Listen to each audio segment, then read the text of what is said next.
I'd like to begin by reading together the first chapter of this text. So if you could turn to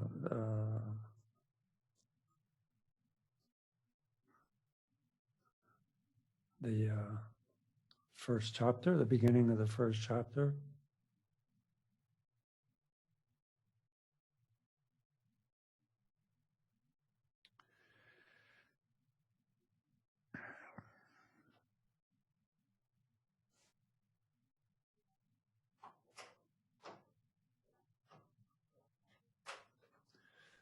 Homage to all Buddhas and Bodhisattvas, to those who go in bliss, the Dharmakaya they possess, and all their heirs, to all those worthy of respect, I reverently bow. According to the scriptures, I shall now in brief describe the practice of the Bodhisattva discipline. Here I shall say nothing that has not been said before, and in the art of prosody I have no skill. I therefore have no thought that this might be of benefit to others. I wrote it only to habituate my mind. My faith will thus be strengthened for a little while, that I might grow accustomed to this virtuous way. But others who now chance upon my words may profit also, equal to myself in fortune. So hard to find the ease and wealth whereby the aims of beings may be gained. If now I fail to turn it to my profit, how could such a chance be mine again? Just as on a dark night black with clouds, the sudden lightning glares and all is clearly shown, likewise rarely through the Buddha's power, virtuous thoughts rise, brief and transient in the world.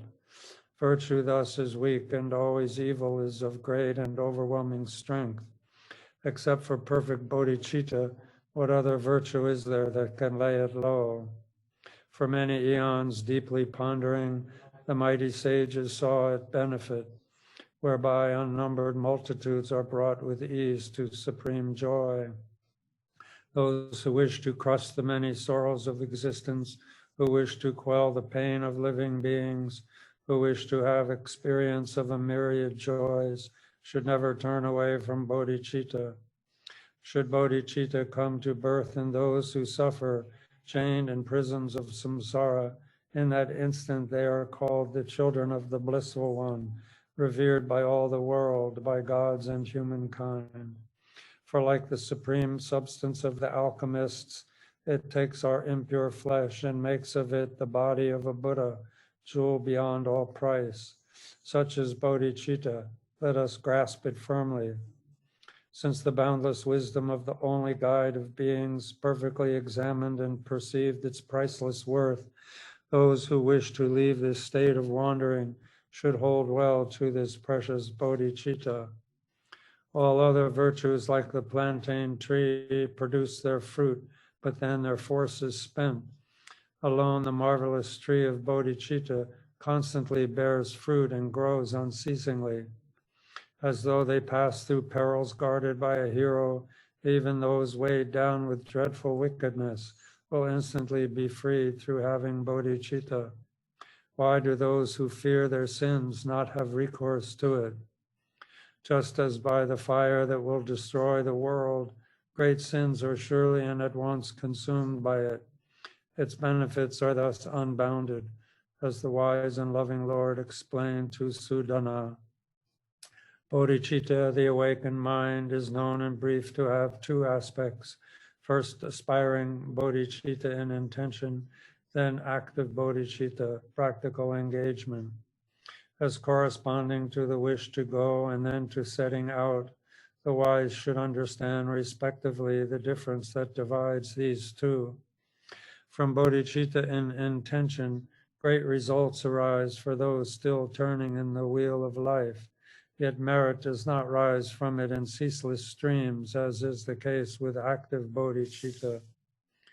For when with irreversible intent the mind embraces bodhicitta, willing to set free the endless multitudes of beings, in that instant, from that moment on, a great and unremitting stream, a strength of wholesome merit, even during sleep and inattention, rise is equal to the vastness of the sky. This the Tathagata in the Sutras Subahu requested, said with reasoned argument, for those inclined to lesser paths. If with kindly generosity one merely has the wish to soothe the aching heads of other beings, such merit knows no bounds. No need to speak then of the wish to drive away the endless pain of each and every living being, bringing them unbounded excellence. Could our father or our mother ever had so generous a wish? Do the very gods, the rishis, even Brahma, harbor such benevolence as this? For in the past they never, even in their dreams, wished something like this, even for themselves. How could they do so for another's sake?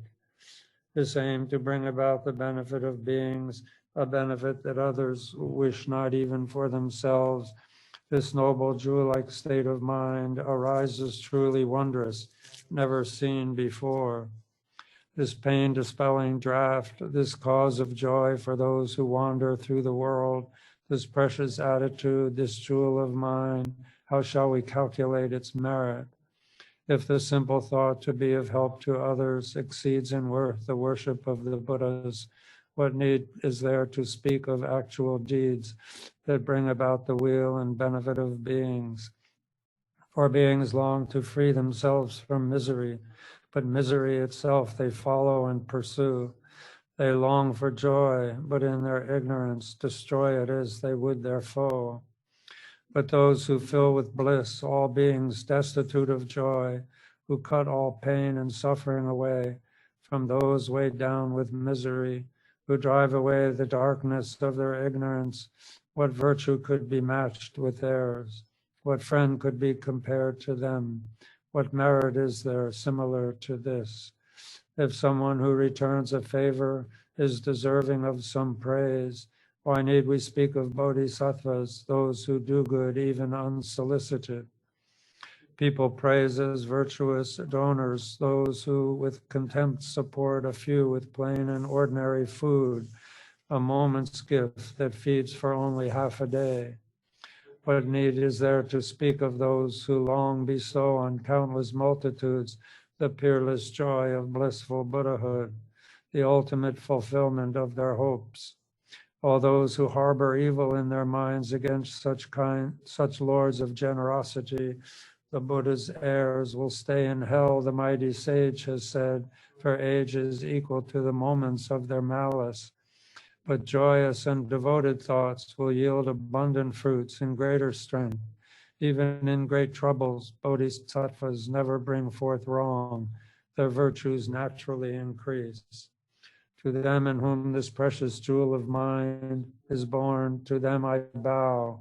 I go for refuge to those springs of happiness who bring about their enemies to perfect bliss.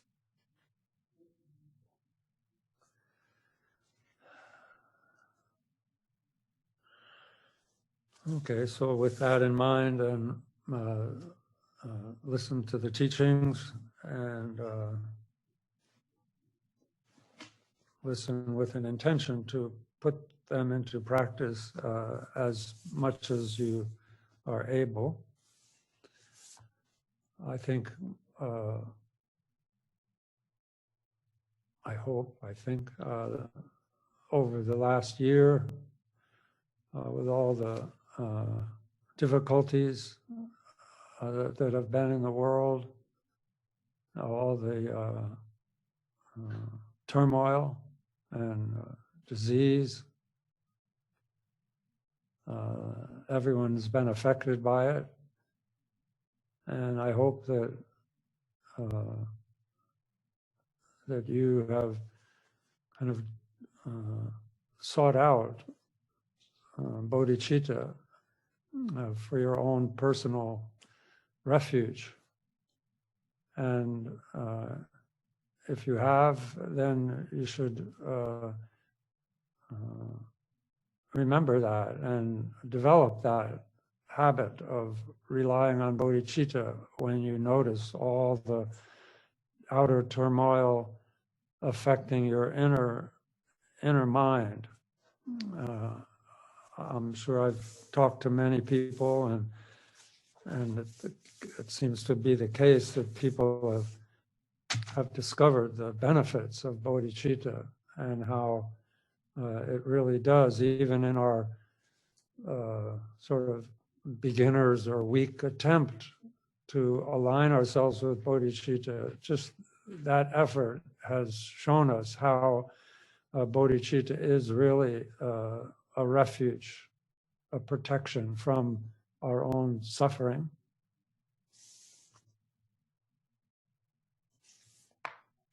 So, moving right along, we have now finished Shantideva's presentation of seven branches, or if you include refuge, then the 8 branches of practice.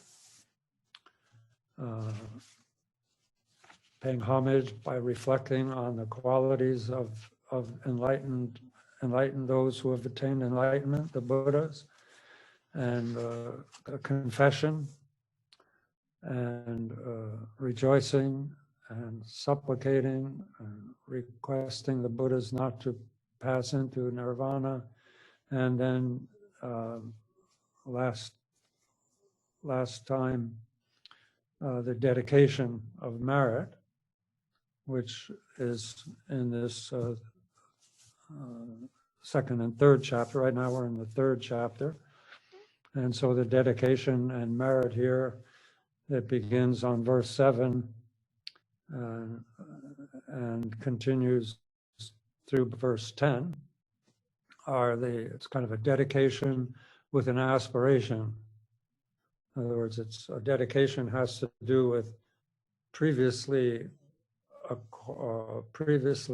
acquired or previous virtue, and you dedicate that to the enlightenment of all beings, and then also allow that merit to propel you with an aspiration. Your aspiration is what directs or propels you going forward.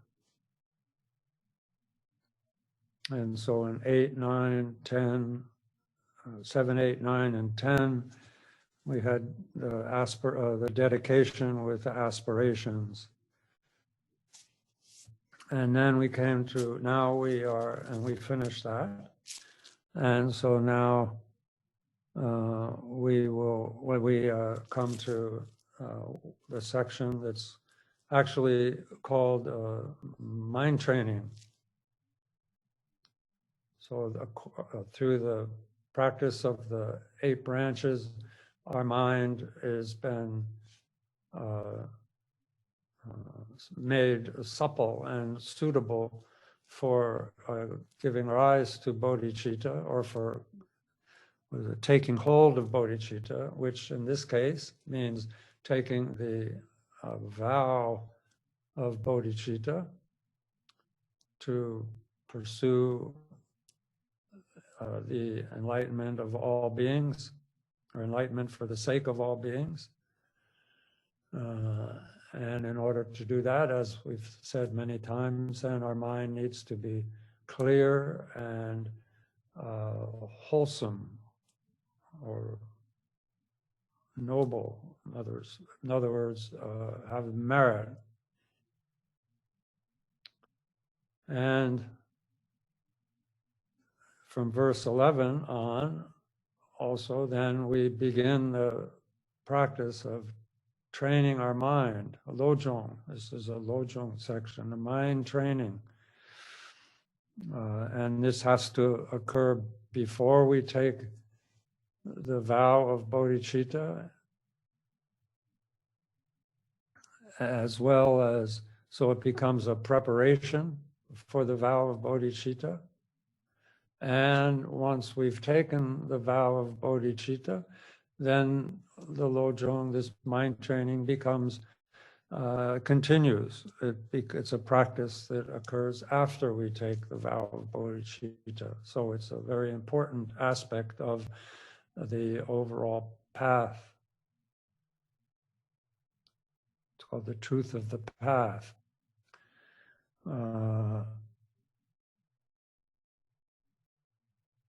So verse 11 and 12, verse 11, it says, my body thus and all my goods besides and all my merits gained and to be gained, I give them all and do not count the cost to bring about the benefit of beings. Okay, this slogan, these verses, like in the commentary, it says that this verse, as are other verses, but this particular verse now is really a pith instruction. It's really something to hold and memorize and practice and repeat to yourself again and again.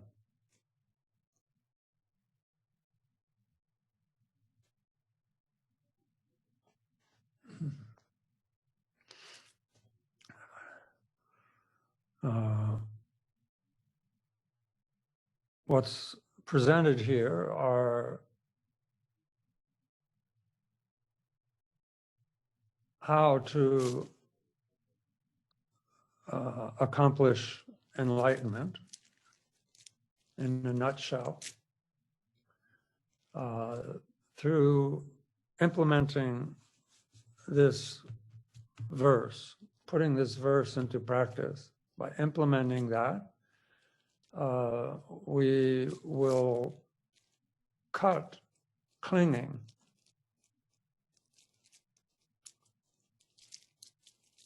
And clinging, as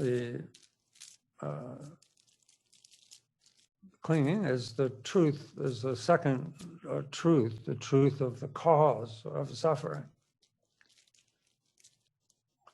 And so by cutting clinging, then we reduce our suffering, the first noble truth. And since a pith instruction means that it is an essential nugget of practice that constitute, or that's part of the path, the fourth noble truth of the path, and it leads to the cessation.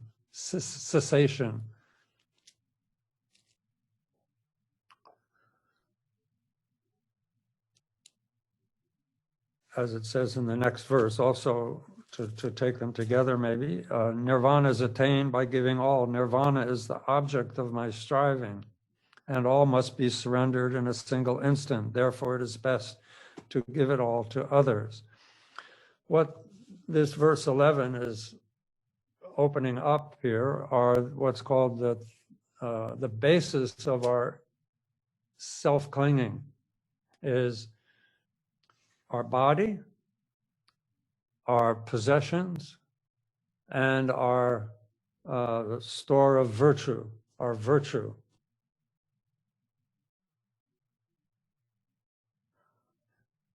Those are the things that we value to the extent that they support our self-clinging.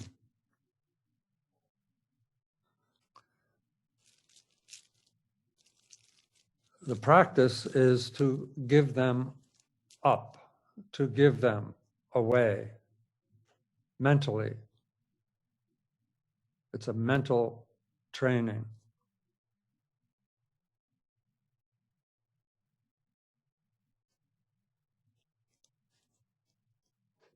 And we give them away for the sake of others. And even in the practice, we can give them away to others.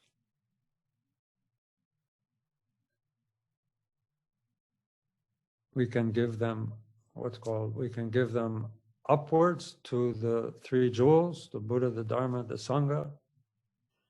and we can relinquish them to others, put them in the hands of others for their benefit. And we do so, as it says, do not count the cost, means we do so sincerely and without any expectations and freely.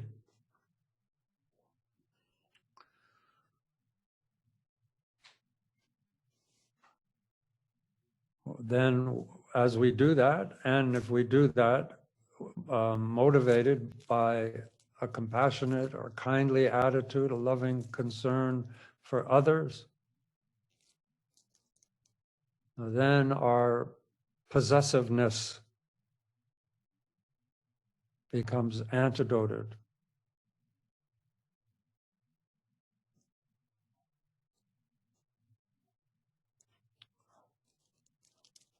Which possessiveness is another word for self-clinging. Amongst these three, these are called the three foundations of ego clinging or self-clinging. And amongst them, the body is the most, most important. The body is the significant one. Possessions and virtue and merit, we seek out, take hold of, and maintain for the sake of the body, by and large.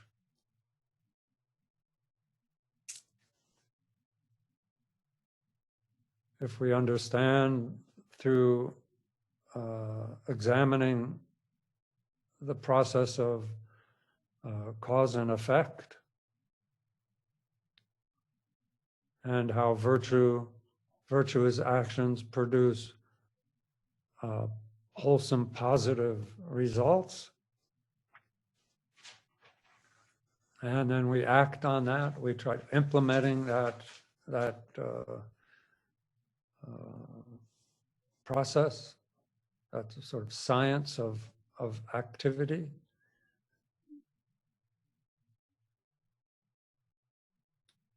We do that by and large so that we're comfortable.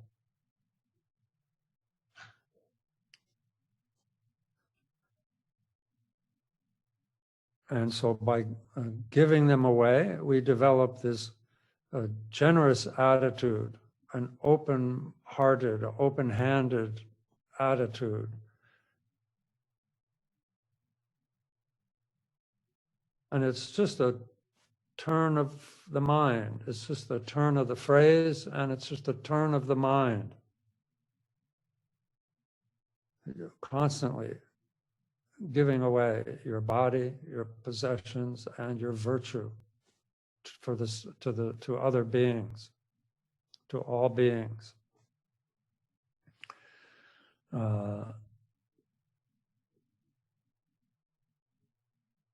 And so here we're told, or Shantideva is reminding himself to develop this frame of mind, this a generous attitude, generosity. And if we, as it's taught in the commentary, how by implementing this practice and persisting and continuously engaging in this practice, all of the perfections, all of the 6 paramitas will be accomplished.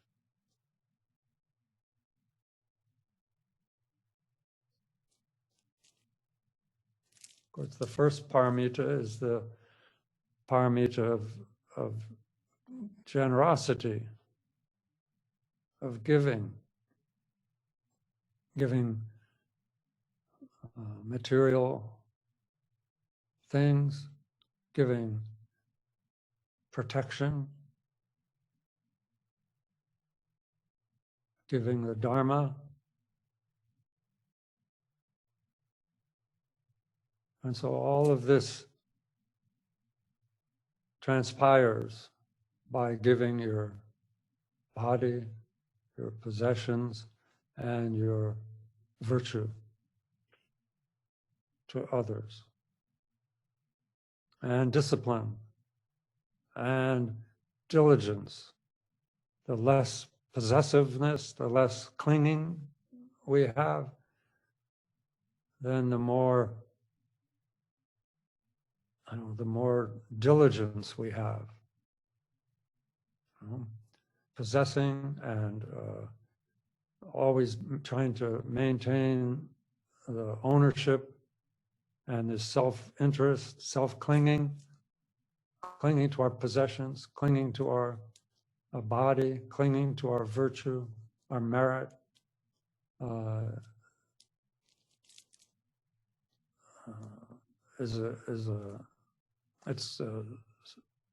do you call it? It's exhausting. Samsara is exhausting. And self-clinging is samsara.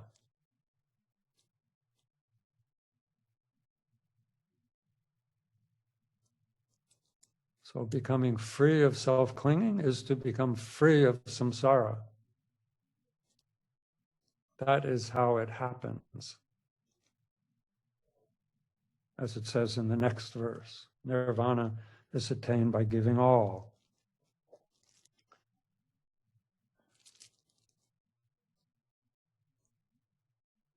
What is transpiring there are the fixations we have that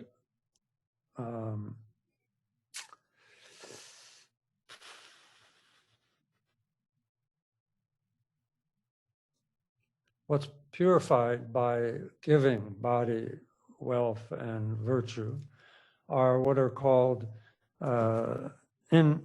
inherent stains.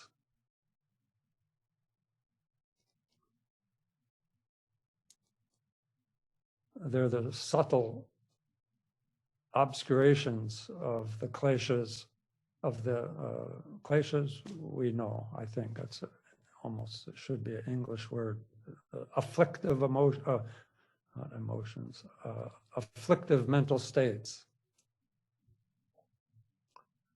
Principally ignorance, desire, and anger. Then all the branches of pride, doubt, jealousy, envy.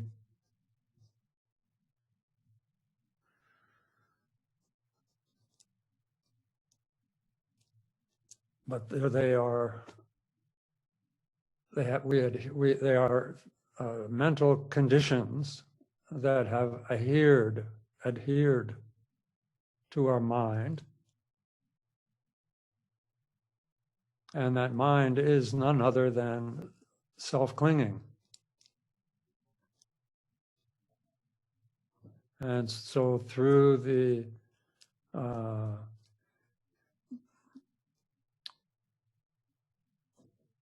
wisdom quality that arises in the wake of and or along with generosity by giving, then that wisdom purifies this subtle clinging, this subtle obscuration of the kleshas.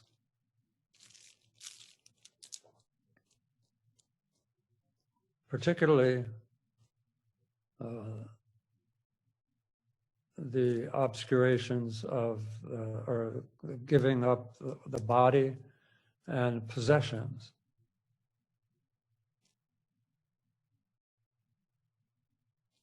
Giving up virtue, of course, there's sort of a, you might wonder, well, virtue is part of the path. Why would we give up virtue since it's one of the elements in a path? As a matter of fact, it's through virtue that we will attain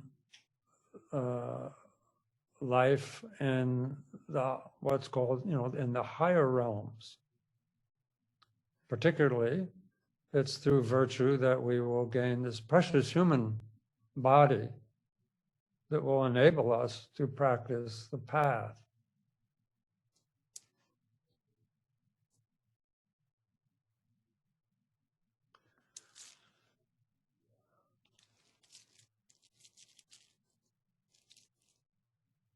But virtue also must be relinquished if we are to attain awakening. All clinging is the obstacle to awakening.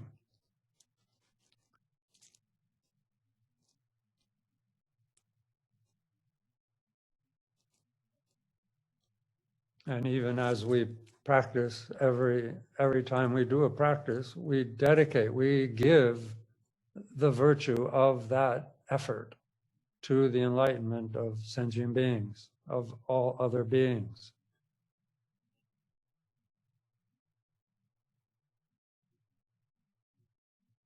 And so, yes, we need to accumulate virtue, and also we need to relinquish it.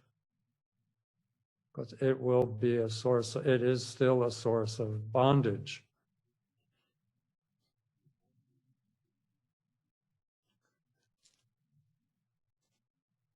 And so these two obscurations are the target of our mind training, which are the obscurations that are the mental afflictions and the cognitive or the obstacles to knowing, cognitive obstacles and klesha obstacles.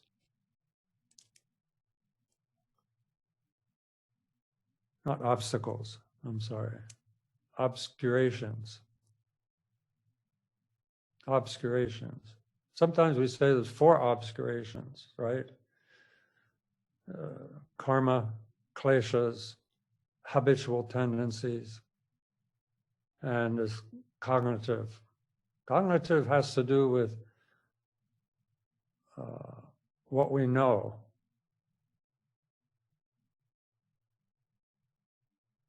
That which is to be known, or that which can be known. And right now, our ability to know our nature is obscured by clinging, self-clinging and all its ramifications. So by giving our body, giving our possessions, giving our merit, our virtue, then these subtle obscurations are antidoted, are purified, it's called, purified.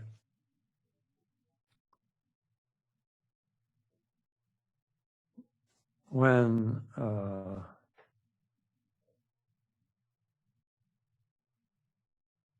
because we can't, of course, and it's not recommended that we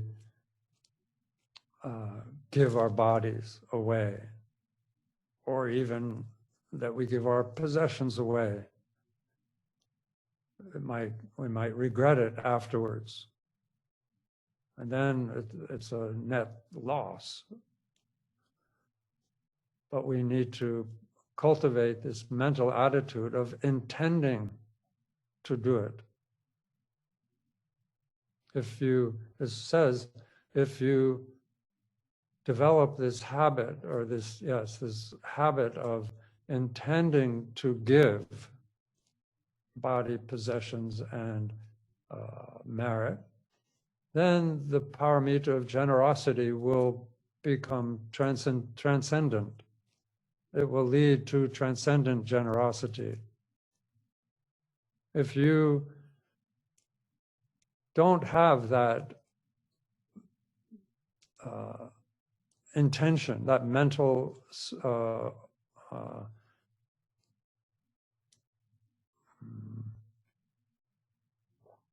if you don't have that attitude, that generous frame of mind, then just making a big show of generosity is just a parody.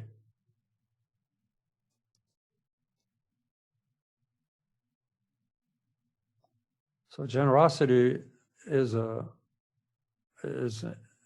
it's about your attitude, your generous attitude.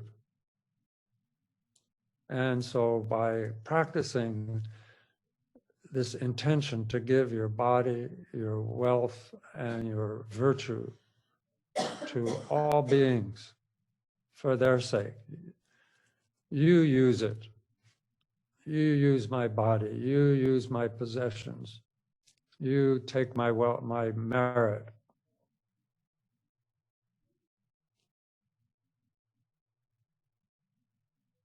Then you're developing this generosity, which will convey you through all that, will mature because of the antidoting effect of it on your kleshas and your cognitive obscuration to knowledge, to knowing. It will erode that clinging we have to these obscurations.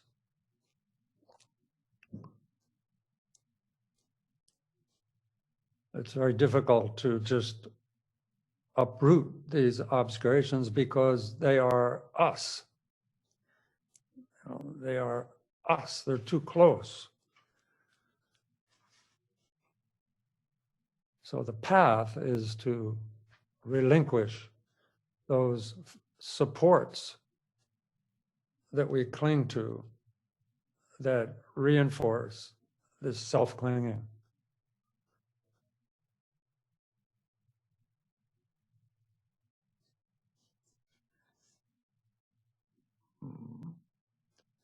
Taught in the sutras, even Buddha Shakyamuni, who once he gave rise to bodhicitta, and then practiced those paramitas for thousands of lifetimes. And in the course of that, as he matured in his bodhicitta and clinging, less clinging, then he many times gave his body and his limbs, eyes, head, even, whatever anyone asked. Once you, as Shantideva here is saying, once you have this sort of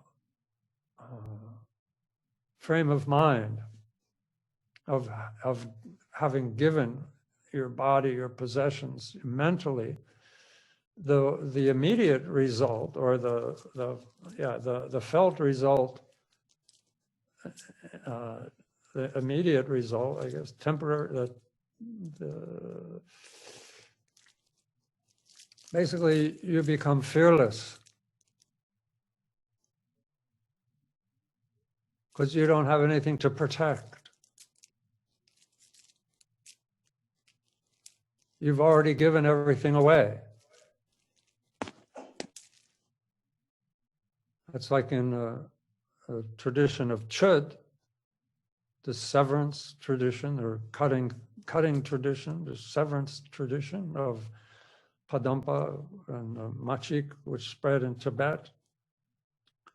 Chud is about offering the body, offering your body.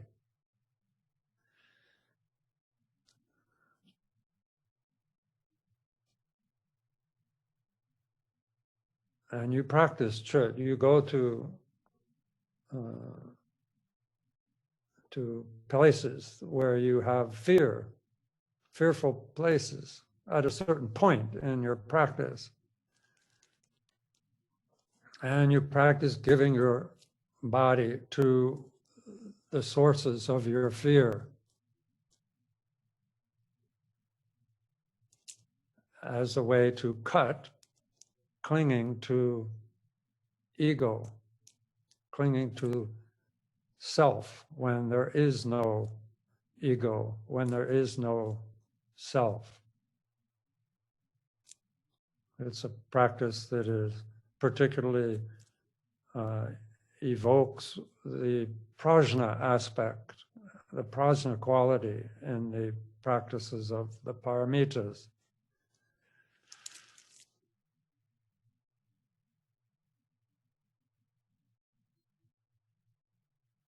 But as a lojong practice, and in the chud also,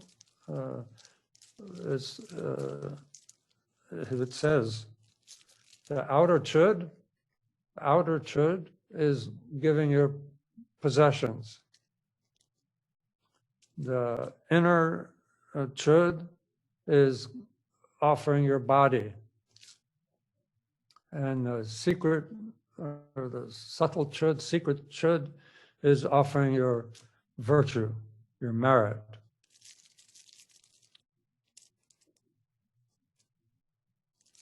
Yeah.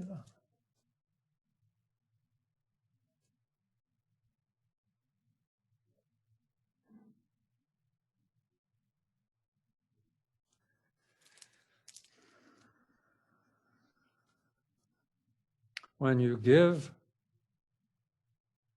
you should give with, like, okay,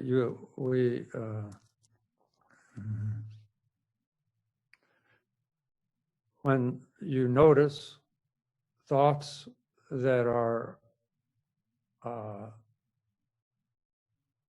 attachment to body thoughts, when you have thoughts that provoke or that can be identified as, oh, this is through my body, this has to do with my body, then meditate on selflessness, compassion,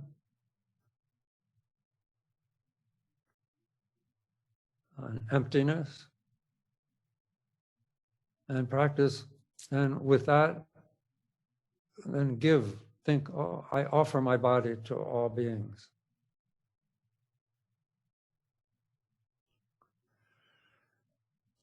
The same with your possessions.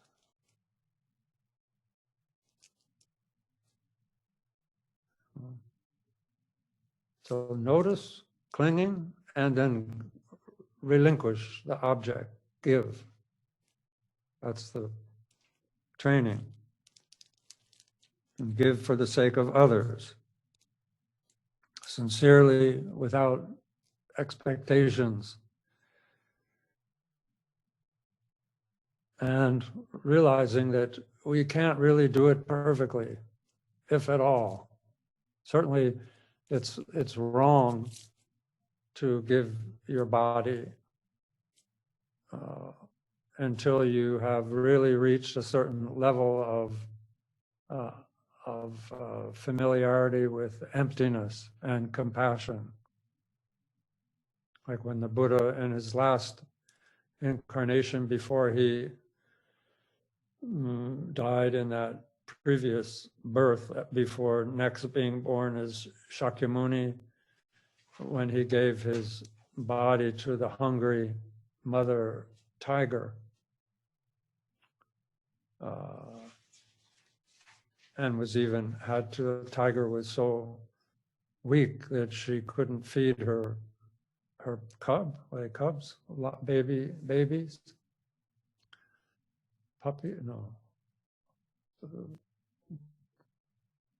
kittens, what are baby tigers, whatever they're called, and they were screaming and sucking her dry, and she was dying. Then he even cut his arm and leg to give her blood until she began having enough strength and was able to cut pieces of his flesh out of compassion. And the strength, this is sort of a cautionary tale too, because he never had any pain because of his compassion.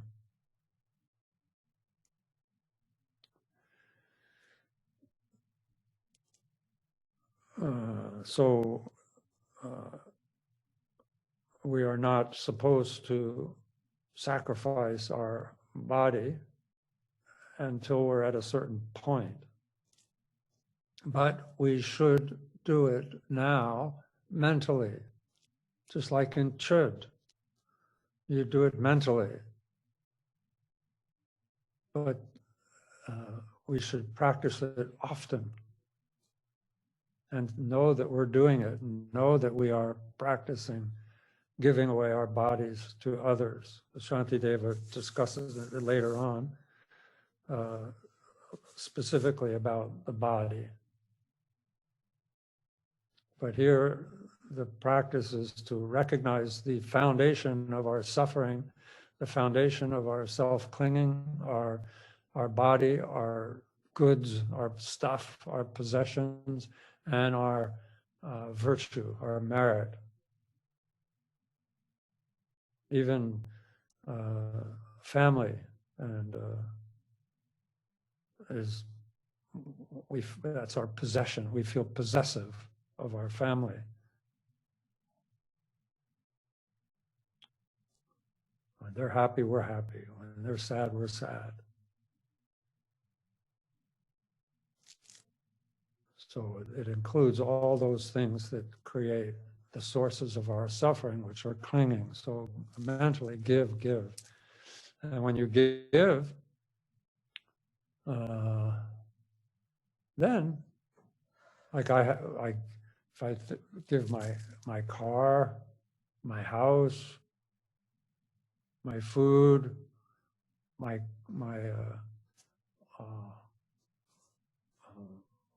all the things I have, then I should develop an attitude that I'm borrowing them from sentient beings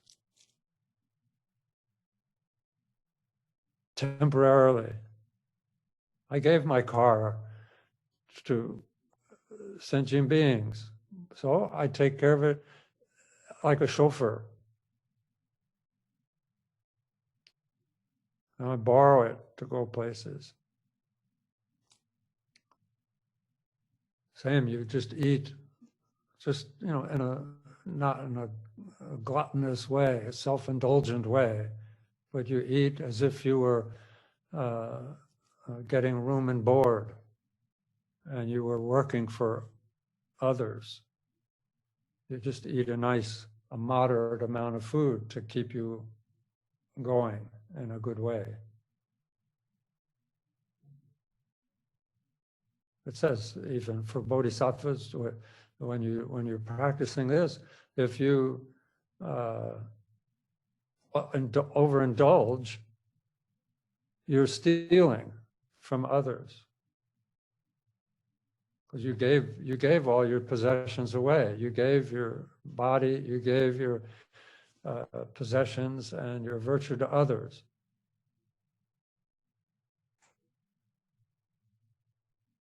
So it's an attitude. It's an attitude adjustment.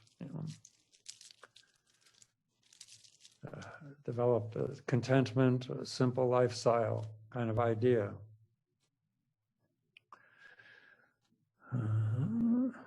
So there's many teachings here on the subtleties that are purified and so forth. But we should give, and when we give, we should protect our giving by making sure that we're giving with bodhicitta.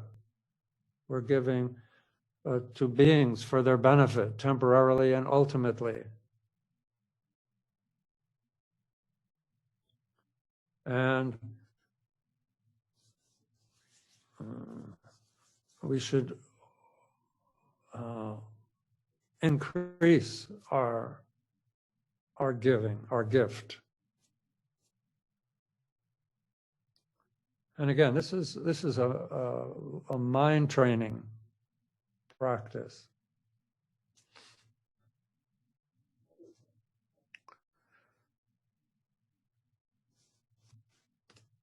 intention.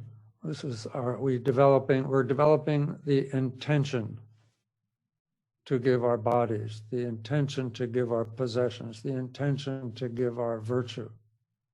Then, when the opportunity arises, we're so familiar with it that we give in the best possible way, not with any guilt, not without any fear or what have you, any detrimental factors that would contaminate our giving. But first we have to develop the generous attitude.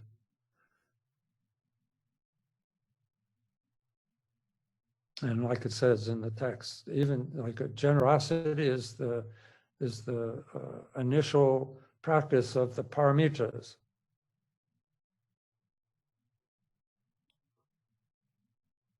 And each paramita really has to do with giving up these three foundations of self-clinging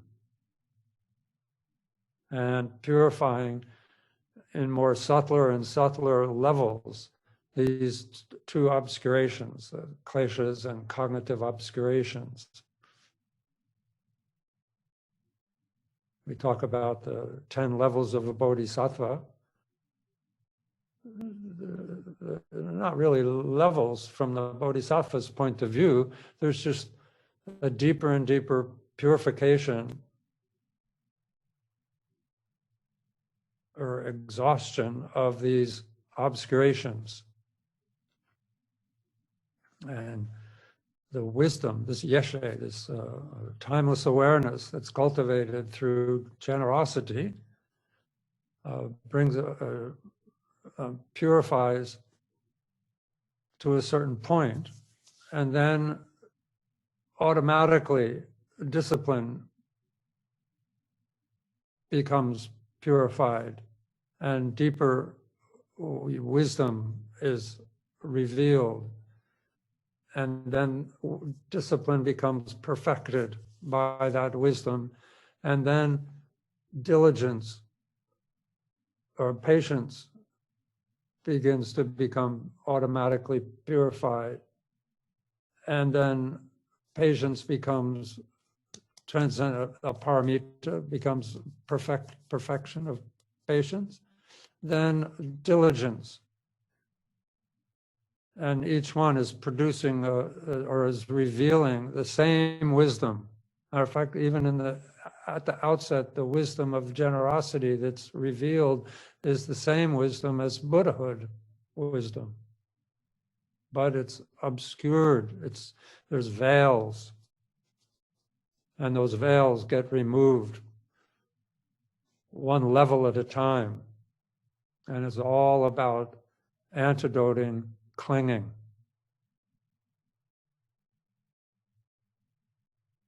At a certain point, one is no longer affected by, or one is no longer accumulating or experiencing the results of karma. Kleshas become purified. The obscurations of the kleshas becomes purified. And since kleshas are the cause or for action for karma, then there's no karma, there's no kleshas. But it's this subtle cognitive obscuration from the 8th, 9th, 10th levels through meditation, the purification, the perfection of meditation and the perfection of wisdom, of shara, prajna, and the perfection of skillful means, and the other levels of purification of obscurations are more and more refined away.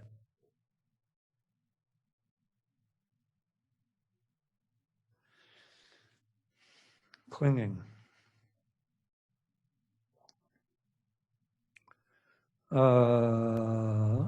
So nirvana is attained by giving all. This is this 11th one. Really repeat that many times, and get used to it, and try to dig out the practice of it. And then connected with that here, it says Nirvana is attained by giving all. Giving all means giving up the three foundations of ego, of clinging, of self-clinging. In the Arhat, when Arhat is through the practice of path, Arhat attains the freedom, or the klesha, obscuration, and karma is refined away. And they attain, while they're living, they attain what's called the Nirvana, since we're talking about Nirvana here. And Nirvana is attained by giving all. And Nirvana is the object of my striving. For someone, like if you hear like Shravakas and Pratyeka Buddhas, when they have given up completely clinging, and the metaphor, or the metaphor for it in the sutras is like it's like the blowing out of a lamp, and they attain what's called a nirvana with remainders. When the Arhat dies, then they attain nirvana without remainders. In the Bodhisattva path, it's talked about a little differently, in that in the Mahayana, in the Bodhisattva yana,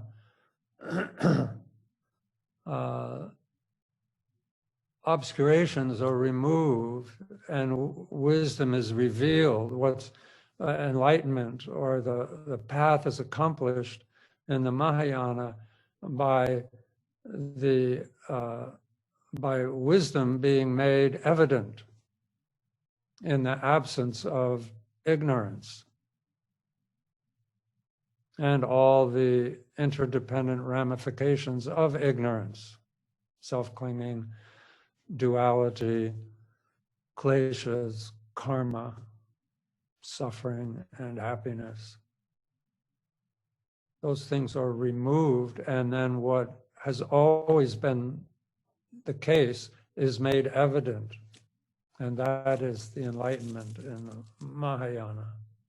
So however you want to say nirvana has these different meanings depending on the context.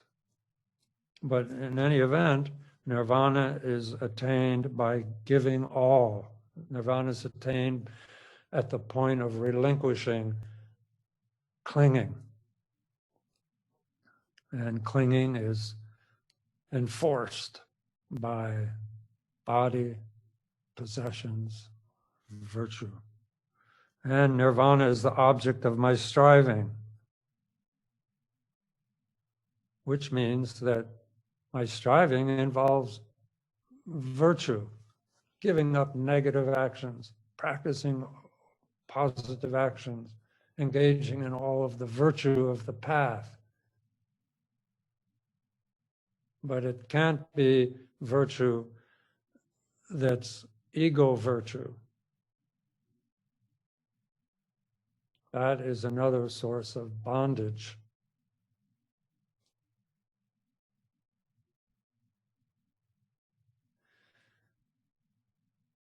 And it all must be surrendered in a single instant. So, single instant meaning like all the body, possessions, and so forth are impermanent. At death, they have to be relinquished.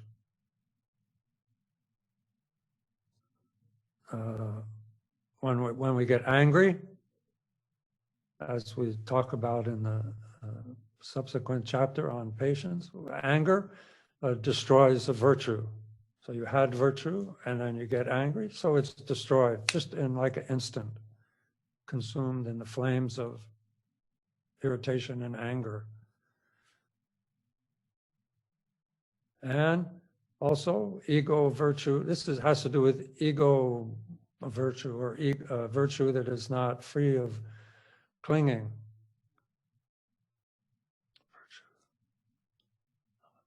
Virtue that is not free of clinging. Right, too many. And also, it has virtue, when it matures, then it's over. You exhaust the seed. The fruit came, and then the fruit is done.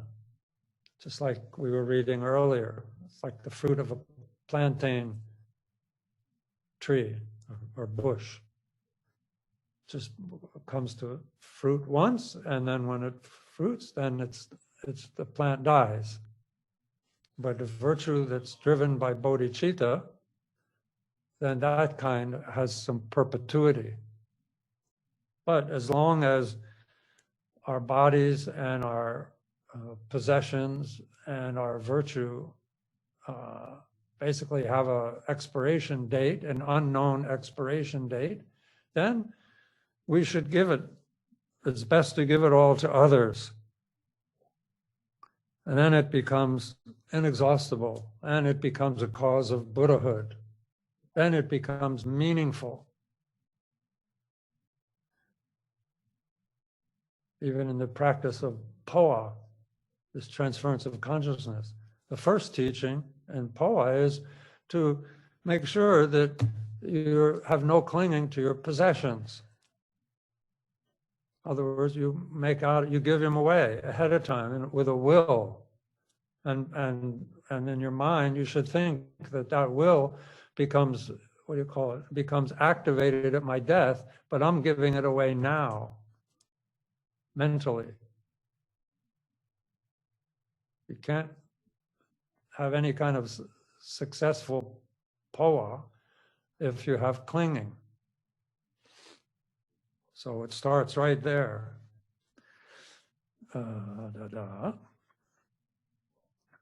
So Nirvana is attained by giving all. Nirvana is the object of my striving. And of course, this is Shantideva saying this. Maybe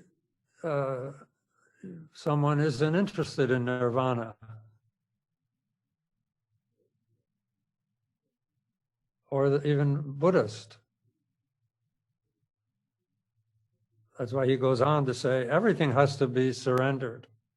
So it's best to give it to others, to make your possessions meaningful.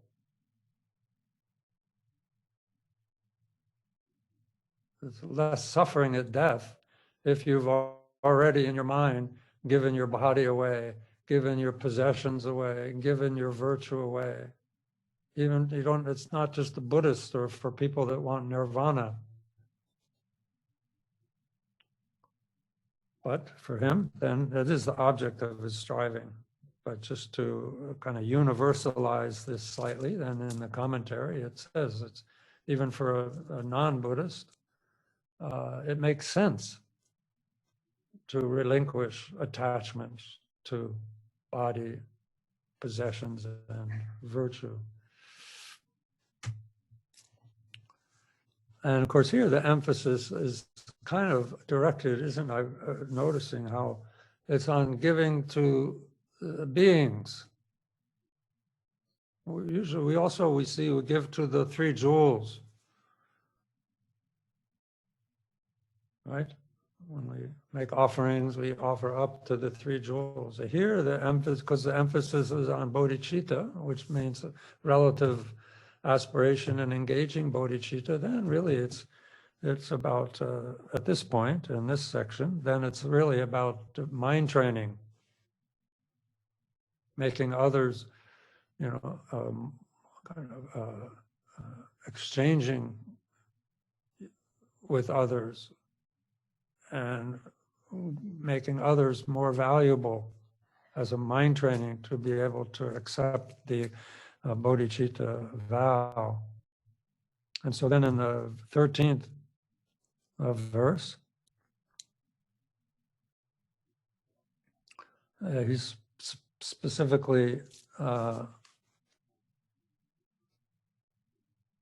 giving the body, talking about giving the body.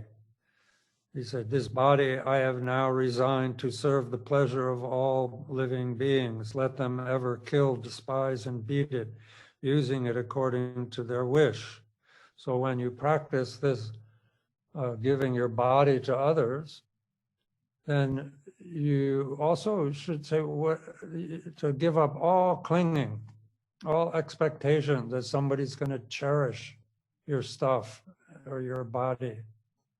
But just give it up completely. It's the only way to achieve some sort of fearlessness.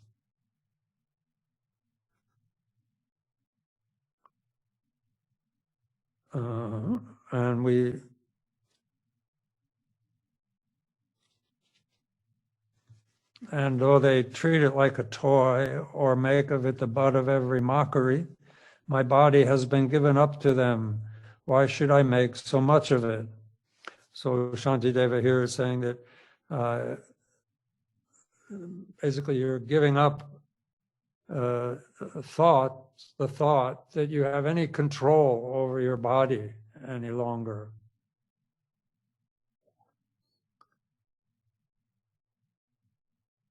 And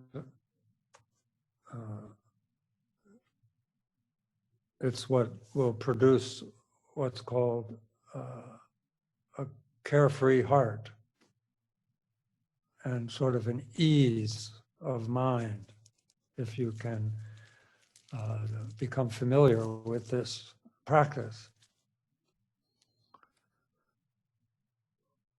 Then verse 15.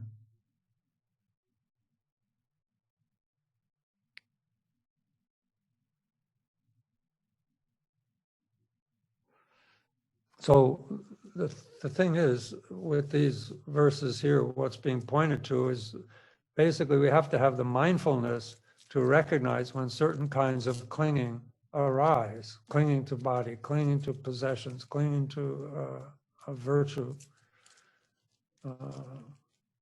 Particularly, we will probably notice clinging to our bodies because we do a lot to stay comfortable or to get comfortable.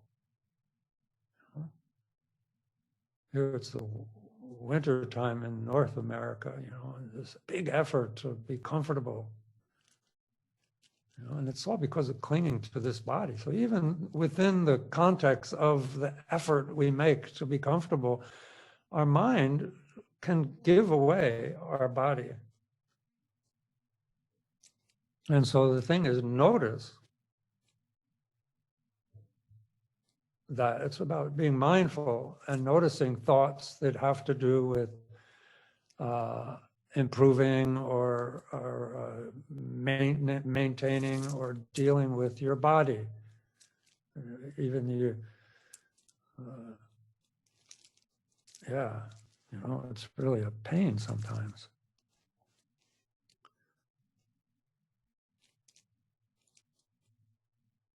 So then verse 15, 16, 17 are aspirations. These are bodhicitta mind training in the way of aspirations.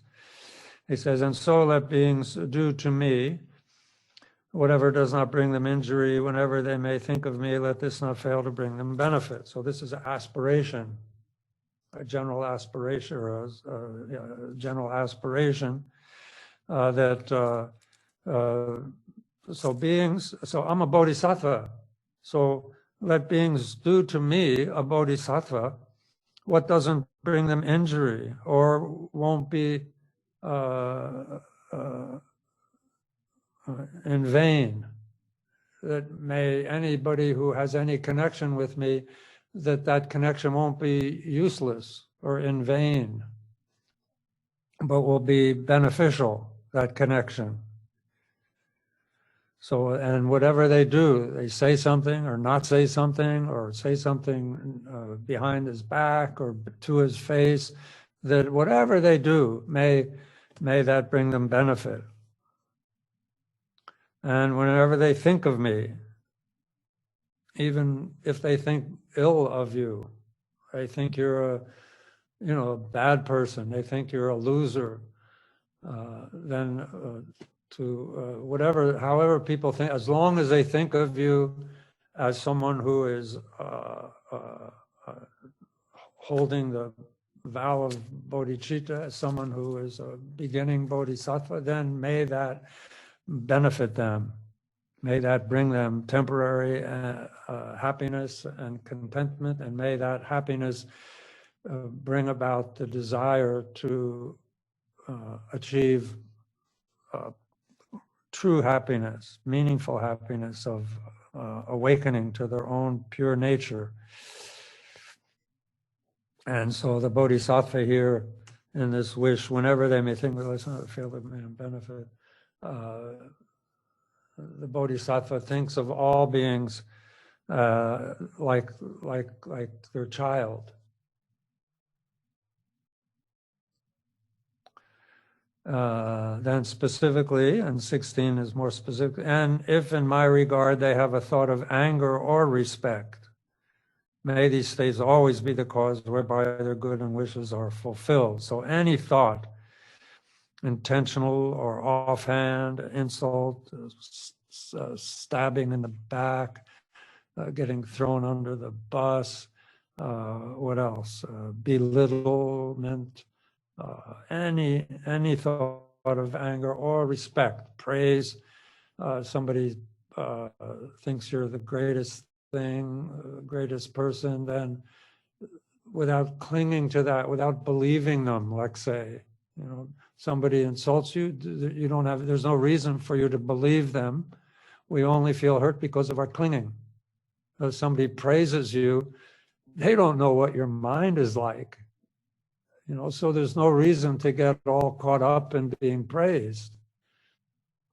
So, but you just cut off that reaction by saying, oh, whatever they think of me, then may they be brought temporary happiness and brought to the path and have no obstacles to their own spiritual fulfillment, awakening. Then 17 says, all of those who slight me to my face or do me some other evil, even if they blame or slander me, may they attain the fortune of enlightenment. So that's it. So if they, to my face, or if they talk about my family, or they don't like something my possessions, or my country, or whatever it is, then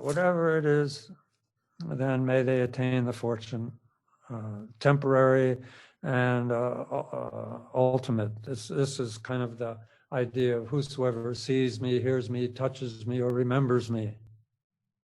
May they be led to the path of awakening. May they achieve what is in their best interest. If they had to insult me, for whatever reason, may them insulting me contribute to them achieving what's in their best interest. Think, mind training, this is a lojong, achieve their best interest. Then let's see, how are we doing? Yeah. Then 18 is, these are considered to be kind of prayers or aspirations or dedicating of lojong to the welfare of others.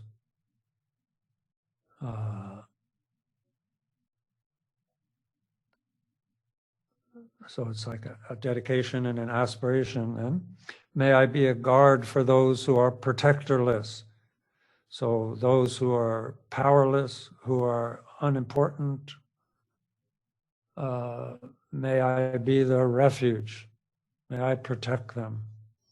And may I be a guide for those who journey on the road, both literally and then also may those who are on the wrong path, may I have the compassion, the kindness, and the wisdom, and the power, the power and ability to bring them or guide them to the correct path of the wrong path would be not realizing the negative effect of non-virtue, the harm of non-virtue, nor the benefit of virtue, or even what those two things are.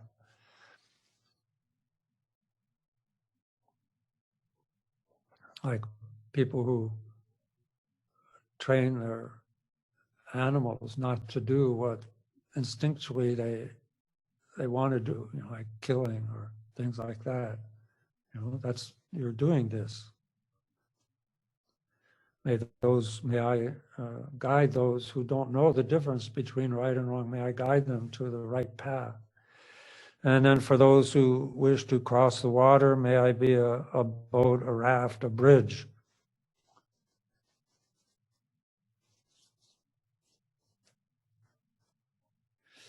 So anytime you go across a bridge, then you think, oh, may I be this bridge that will bring all beings to across the rivers of karma,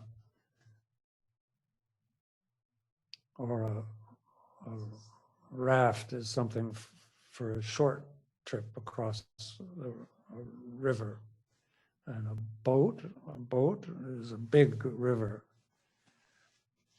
So when you're on a boat, and think, oh, may I be a boat? I want to be a boat for beings. Like this, okay?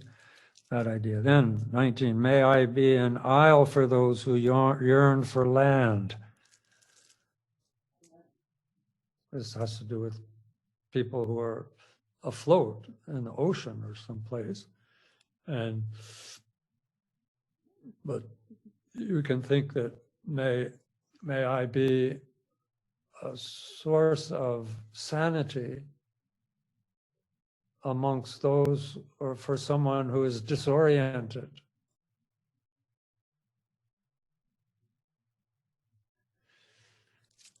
May I be a lamp for those who long for light.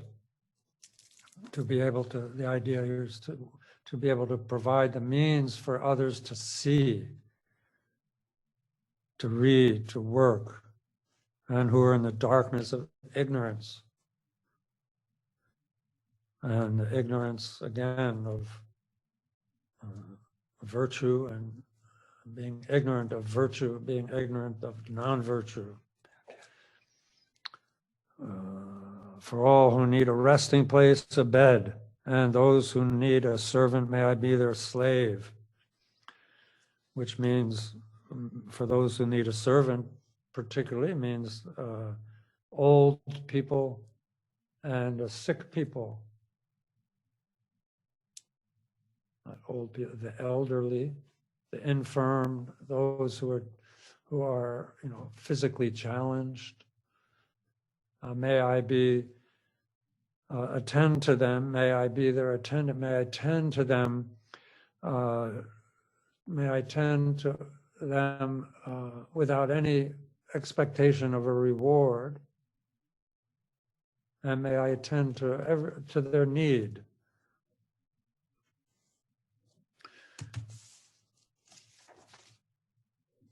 The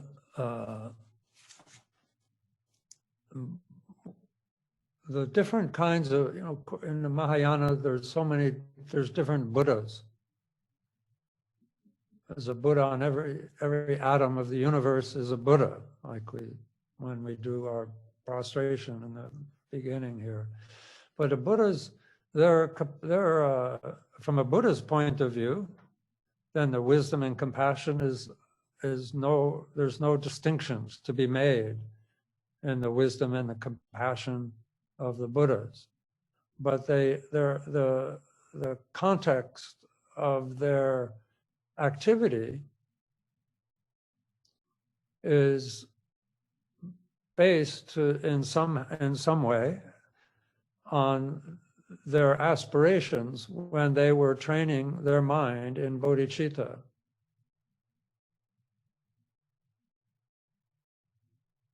And so, as the commentary points out here, then we're making aspirations here, and we should continue to make aspirations as bodhisattvas as we move along individually on the bodhisattva path. And then at the time of realization, those aspirations are how we will be, that will be the kind of the, those aspirations will be actualized.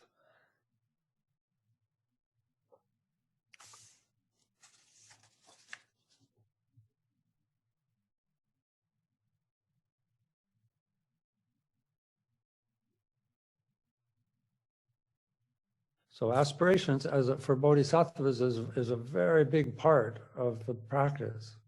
Purifying clinging, purifying karma, purifying kleshas, purifying habits, purifying ignorance, and making aspirations. That's how we will benefit others in the future. Okay, then I have a place where I want to get to here. 20 is, may I be the wishing jewel. Okay. May I be the wishing jewel, the vase of wealth, the word of power, and the supreme healing. May I be the tree of miracles for every being, the abundant cow. All right, the wishing jewel refers, just for footnote, for your information. Then of course, the wishing jewel would be very wonderful to be that for others. So that's a very, very amazing aspiration. May I be the wish-fulfilling jewel for beings. And the vase of wealth, could I be that? Of course, both of these things are bodhicitta. The wish-fulfilling jewel also is one of these two things are also the attributes of a universal monarch, if you've heard that term. Universal monarch is like the fruition of such virtue that they have a perfect human body and the perfect heavenly basically they have a human body and they have all the possessions of the gods, like a wish-fulfilling jewel, like a wheel that makes them able to travel around the whole universe, like some kind of a flying saucer, probably, something like that. And the vase of wealth. Metaphorically, we can say bodhicitta, the wish-fulfilling jewel. We've read that many times. And the vase of plenty, is a bodhicitta. But basically, we say like a universal monarch. A universal monarch. The cause of the universal monarch is a virtue, and the conditions of the conditions is the wish-fulfilling jewel. Or a word of power. This has to do with a mantra, wisdom mantra, the Vidya mantra. This has to do with mantras. May I have the power of mantra, so that even if I blow on sand and throw that sand on someone, they'll be cleared away of all their obscurations. That kind of mantra. I want to be that mantra. And the supreme healing. May I be a panacea. May I be the ultimate vaccine. May I be the tree of miracles. And for every being, the abundant cow. Okay, abundant cow. That may wonder what that has to do with. This, you want that? Like it's not a Jack and the Beanstalk thing, but kind of actually. But we live in Jambuling, the southern continent.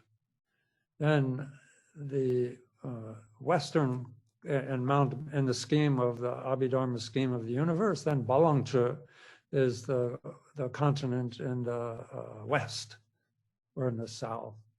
Then it would be the west. And in the west, it's called Balangcha. It means Palang means a cow. And so there's cows there. People live only off of cows.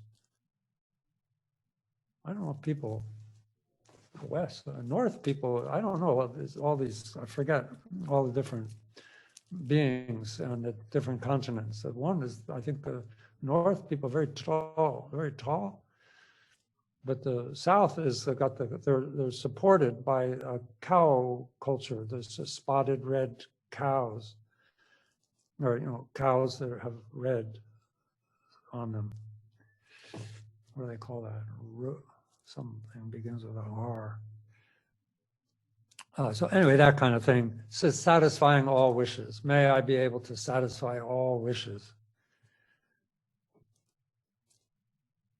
Then this next one is very wonderful. This is, it's getting a little late. Okay, well, I think I have to stop here then, because this next two are very, there's a little bit going on there.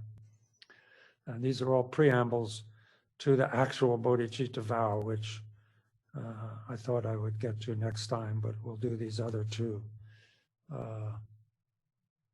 Okay. So we'll end there at verse 20. That was the kind of the end of that section of aspirations. So again, I think the key point is verse 11, okay? So let that be the springboard for all your practicing during the next 2 weeks, and try and get underneath that, get some familiarity. It's just familiarity, but that is really the core of the message of this. It's one of the pith instructions according to the commentary. Many people even just make, count. They say it again and again just to get it in your head.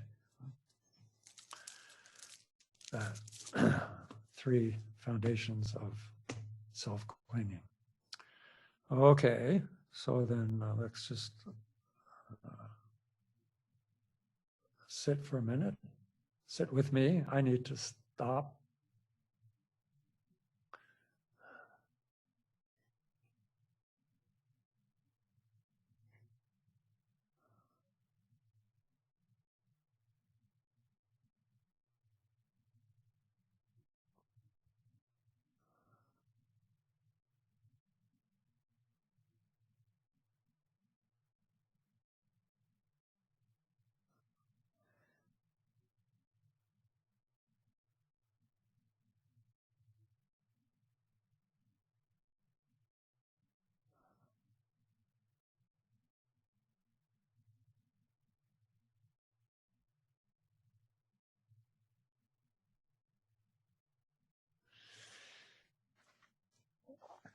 Okay, so let's take out our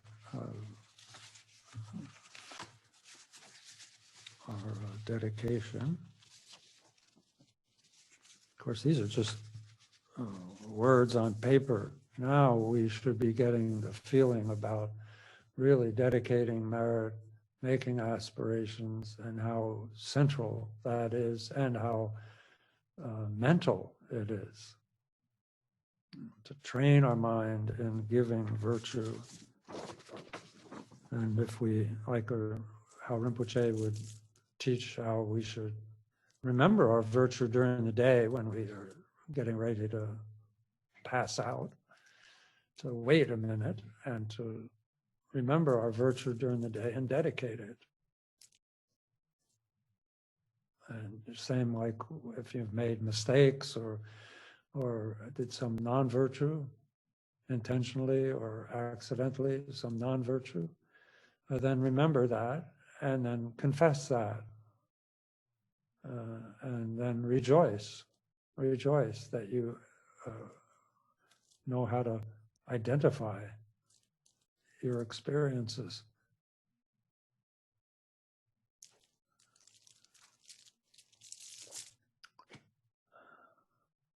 Okay.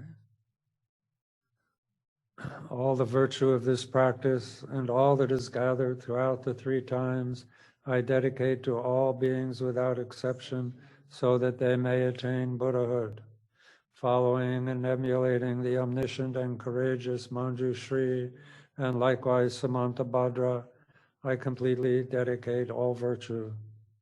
Since dedicating merit is praised as supreme by victorious ones of the 3 times, I completely dedicate these roots of virtue for the sake of practicing excellent conduct.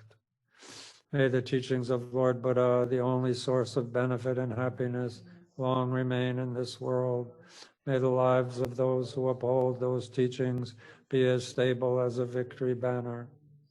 Supreme bodhicitta is so very precious. Where it has not yet arisen, may it arise. Where it has arisen, may it not decline, but evermore grow and flourish.